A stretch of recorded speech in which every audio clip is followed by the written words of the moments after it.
আমাদের মহার্ঘ ভাতা দায়ের নামে কমিটি করা হলো।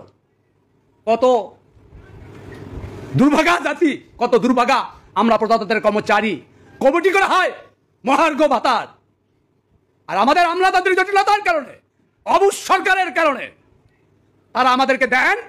বিগত দিনে দেওয়া হয়েছিল 5% বিশেষ সুবিধা প্রণোদনা, একইভাবে তার ধারাবাহিকতায় বর্তমান সরকার আমাদেরকে দিলেন বিশেষ অনুদান। ওইটা ছিল প্রণোদনা আর এটা হলো বিশেষ অনুদান। দুঃখের বিষয়, বিশেষ অনুদান দিলেন, বিগত সরকারের 5% কর্তন করে নিলেন।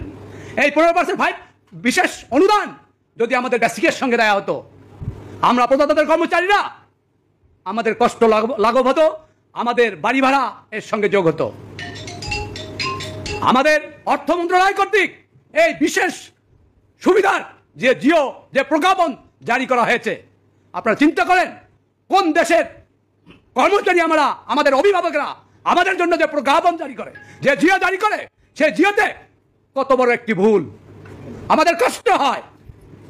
জিওতে বেতন বাড়ানো হয়েছে 15%, সর্বনিম্ন করা হয়েছে 1000 টাকা।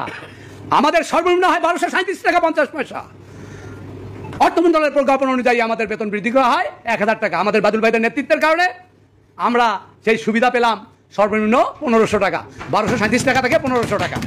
সম্মানিত নেতৃবৃন্দ, আপনারা অনেকেই প্রবীণ, অনেকেই নতুন। আপনারা জানেন বাংলাদেশের কর্মচারী অঙ্গনে যে কোনো প্রাপ্তির জন্য মন্ত্রণালয়ের বাইরে, সচিবালয়ের বাইরের নেতৃত্বের প্রভাব ছিল বেশি। আমরা যারা সচিবালয়ের বাহিরের কর্মচারী, আমরা দীর্ঘদিন হলে আমাদের ন্যায্য প্রাপ্তির দিকে আমাদের কোনো খেয়াল নাই। আমরা আমাদের ন্যায্য প্রাপ্তির জন্য আমাদের ঐক্যবদ্ধতা নাই, আমাদের কর্মসূচিতে অংশগ্রহণ নাই।